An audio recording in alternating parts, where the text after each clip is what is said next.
What is up, guys? It's the Sound Alchemist here with Gers, and we're back at it to answer your questions. Another installment of For the Greater. This is a video series where we answer the questions left by you, the viewer. If you have a question for us, simply comment down below. Put question in front of your question because we get to those questions first. And that's exactly what Mr. Tinkles did. What did he say, Gershwan? He says, do the Chaos Gods have a physical form, or are they like any entity nobody can conceive within the Imperium?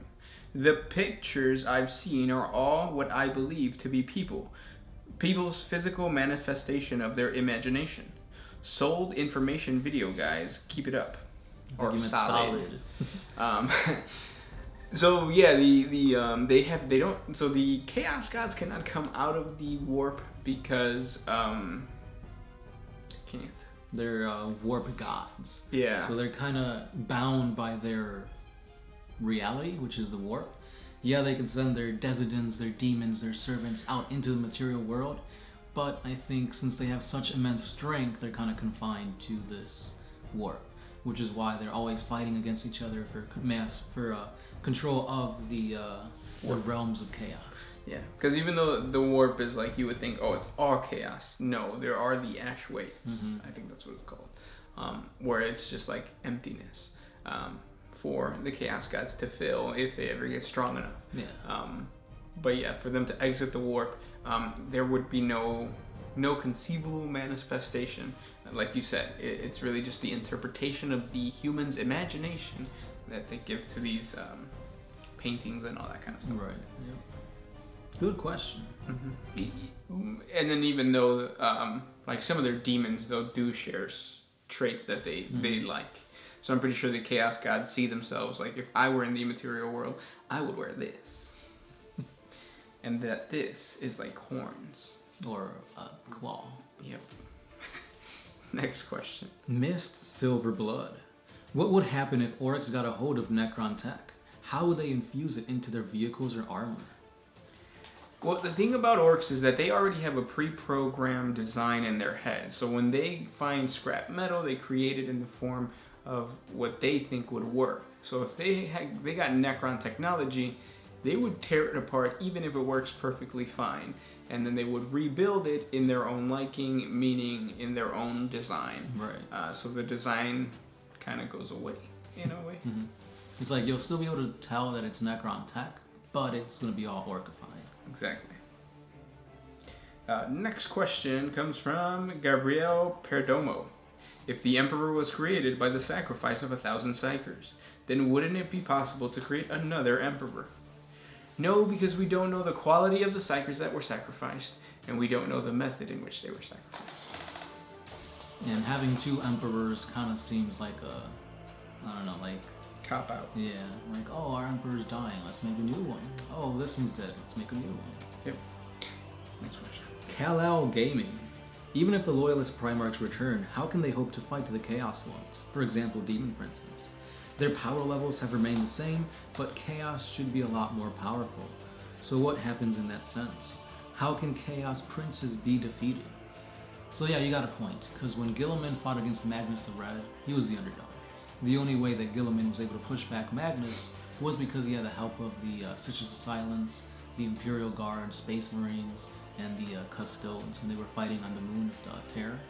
So yeah, it's right now Primarchs, Loyalist Primarchs seem severely underpowered, especially when they're going up against Demon Princes or Demon Primarchs.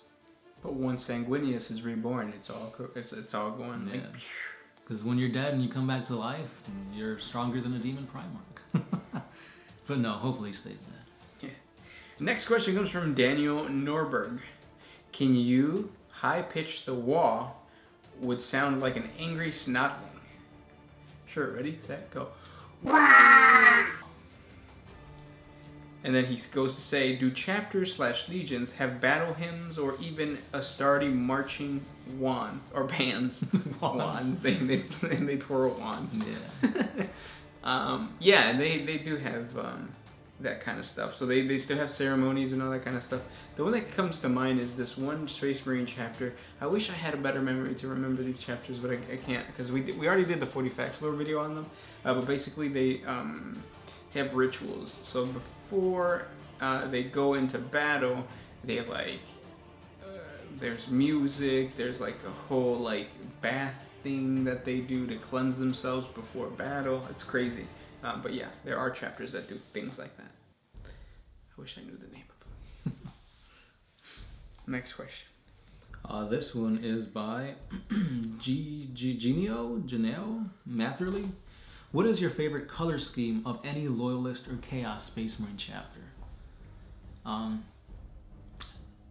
would have to pick something with white, like white and gold. I like that color scheme. I like black and gold. Black and gold looks really nice for like the alternative Imperial fists where they have like the shoulder oh yeah, things. I've seen that. Yeah. Yellow and then everything else is black. Mm-hmm. Yeah, looks really cool. Next question comes from Space Wolf. If Typhus is as he claims, closer to Nurgle than Mortarion, why is he not a demon prince? Because he's lying. He's lying. What?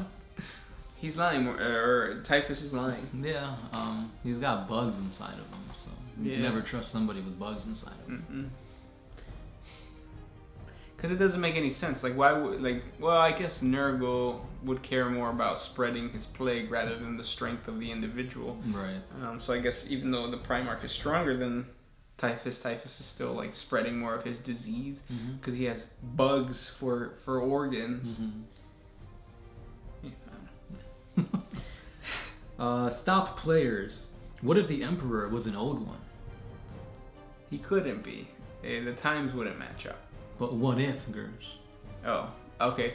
If, then he's using some type of psychic some type of psychic ability to cloak himself.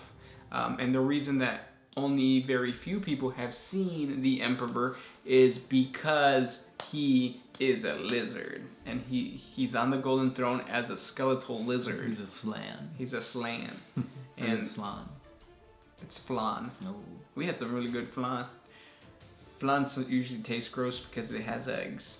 But that's not the point. The point is that if he was an old one, he would be hiding it from everybody. Because he could like use his psychic powers to like mask his true appearance. Yeah. Next question. Zonic Nexus. What would happen if all major hive fleets came out at once and attacked Terra? Terra would be done. Yeah. There's no way, like, I feel like if even 2 or 3 hive fleets work together, there's nothing that could really stop them. Exactly. One tendril can take out freaking the Blood Angels, so. The battle thing. Yeah. But then again, one demon prince can take out that whole tendril and use all their skulls as an offering to Korn. That's crazy. Yeah. Next question comes from Monkey Man 11.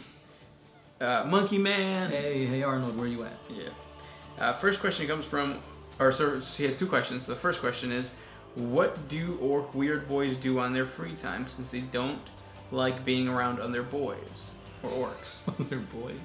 Orcs.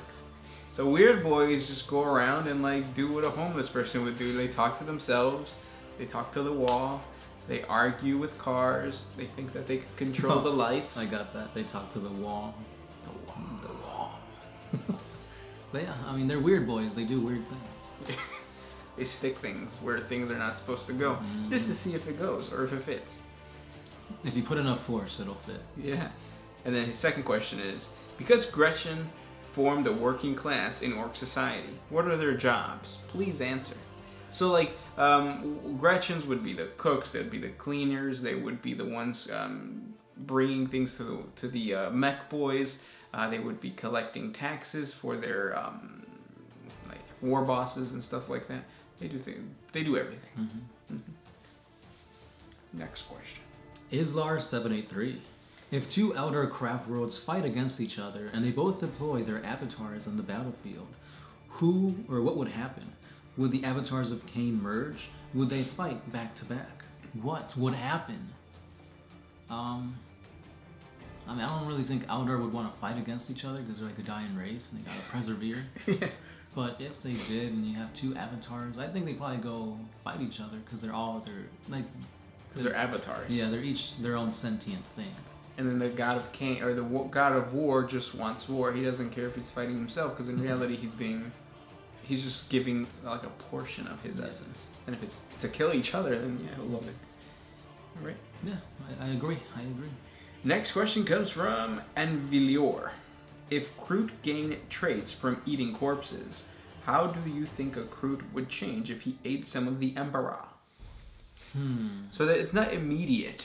It takes generations. Yes. So. But say if they had like the Emperor's thigh or something like that, and they were like slowly eating it, they'd mix it in with their tea or something.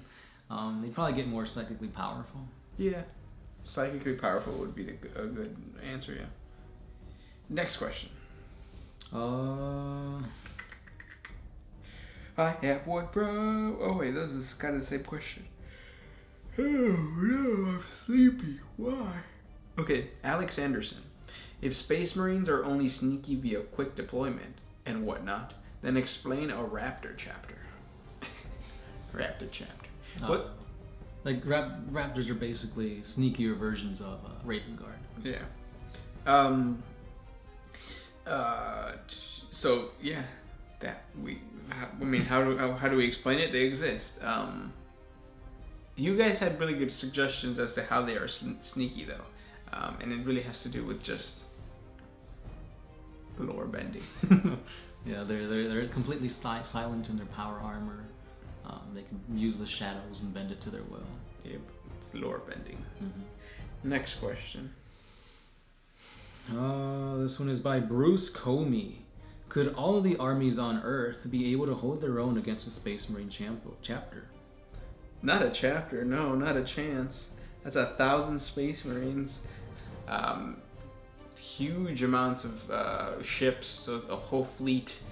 Maybe even what is it called? The Flying Fortress Monastery? Oh, yeah. So if they bring in a Titan, it's done. Yeah. So no. And then last questions comes from McEric369. Once a Space Marine is corrupted by chaos, can the Space Marines cleanse themselves of the corruption? No. You're pretty much giving your soul over to chaos, and they're not going to give it back. Never, ever. Unless... What were you going to say? Unless you're the Alpha Legion or the Dark Angels. Yeah, pretty much. Because they themselves weren't really corrupted. They were just kind of like allied with. But think of chaos like a kitten with a little ball of yarn. It's like if you try to get it, they're just going to like tap your hand away. Exactly. And those were the questions for today. Thank you for sending those questions our way. If you have more, comment down below. That's right. We do this 3 times a week, sometimes 4. So stay tuned for more lore. Gers 1. Sound Alchemist.